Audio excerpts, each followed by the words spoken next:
July 29, 2015. A courtroom in Tennessee hums with tension. Eric McCullough, 30, stands accused of a brutal crime, assaulting Lee Antoine and fatally stabbing his niece, Taisha, in a fit of rage.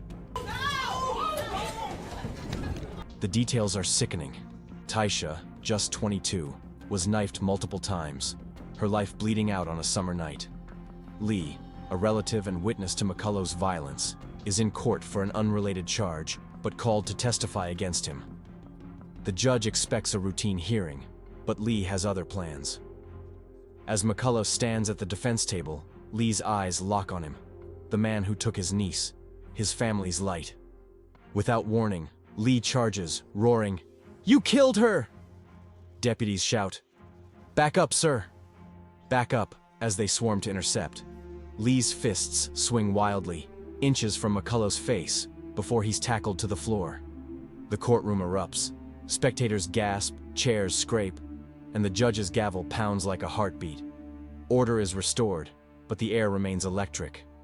Lee, restrained and removed, leaves behind a stunned silence.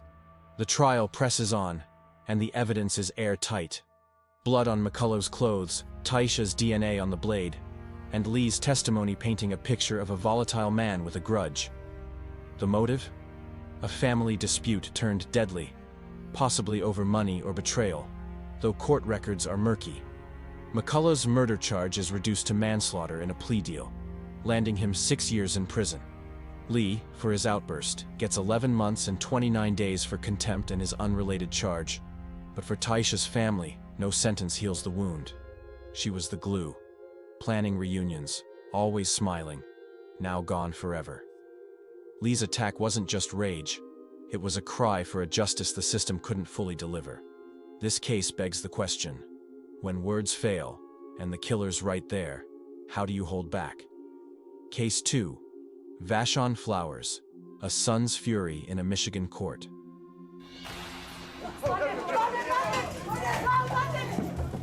May 19th, 2019, Michigan. Vashon Flowers, 35, stands trial for a crime that chills the blood, the murder of his wife, Jamie Thomas Flowers. Jamie, 30, was shot in their home, her body found crumpled by responding officers. The motive, per prosecutors, was domestic turmoil. Vashon's history of control and violence finally boiling over. In court, Jamie's son, London Thomas, barely 18, sits in the gallery, his hands clenched, eyes burning into the man who took his mother. As Vashon enters, shackled but stoic, London snaps. He leaps from his seat, charging the defense table with a guttural yell, "You took my mom!" Deputies are ready, but it's a struggle. London, wiry but fueled by grief, pushes forward, fists raised. It takes every ounce of strength to keep him back, a bailiff later testifies. 4 officers wrestle him down, cuffing him as he screams, "What's wrong with you?" Vashon, untouched, stares ahead, his face unreadable. The judge calls a recess, clearing the courtroom to douse the fire. London's removed, still shouting, his pain echoing down the hall. The trial resumes, and the evidence is crushing. Ballistics matching Vashon's gun, prior domestic violence reports, and neighbors hearing Jamie's screams. He's sentenced to life imprisonment, no parole. For London, it's not enough.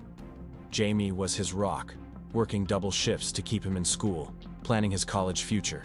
Now he's an orphan in spirit, grappling with trauma no teen should face. The motive? Vashon's jealousy, prosecutors say, a need to dominate that ended in a bullet. This case isn't just about a courtroom clash, it's about a son's love, twisted into rage by a man who vowed to protect, but destroyed instead. Case 3. Jose Santiago, a family's vengeance for a birthday murder.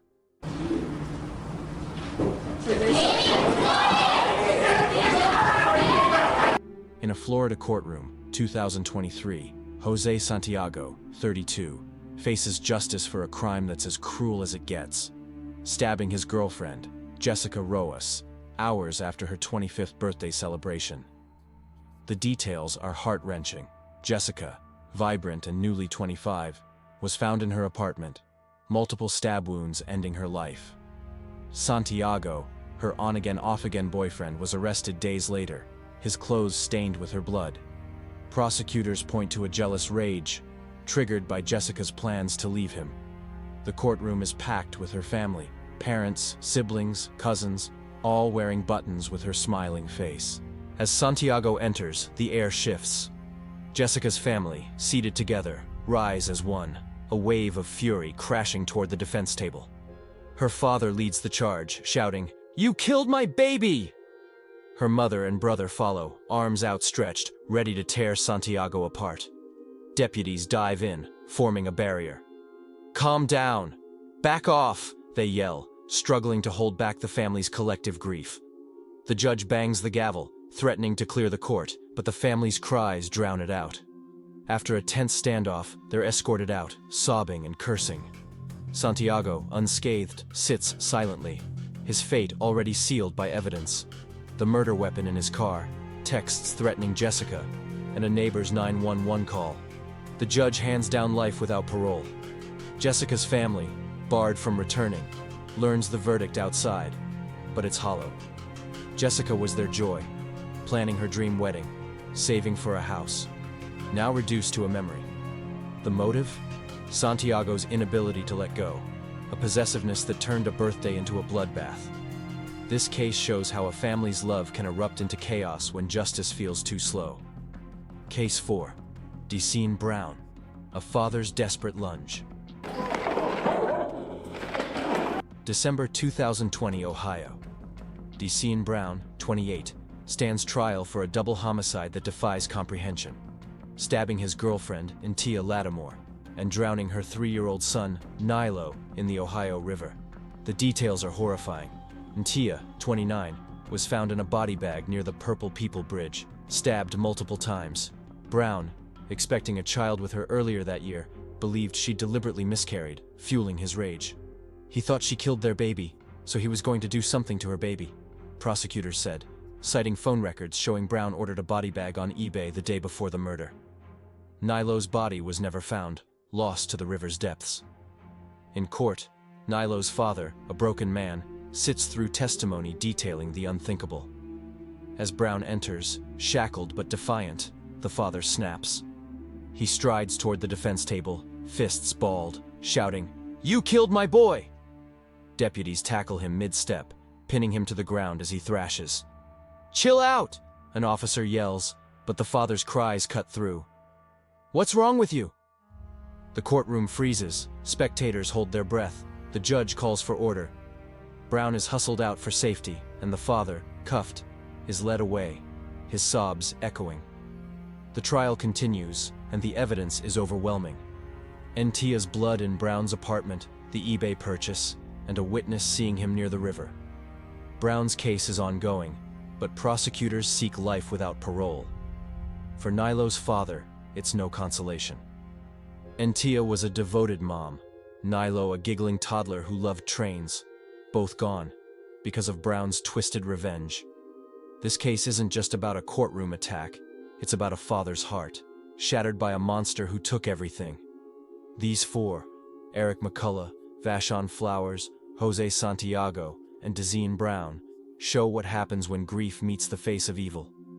Parents and loved ones, pushed past their breaking point, turn courtrooms into battlegrounds.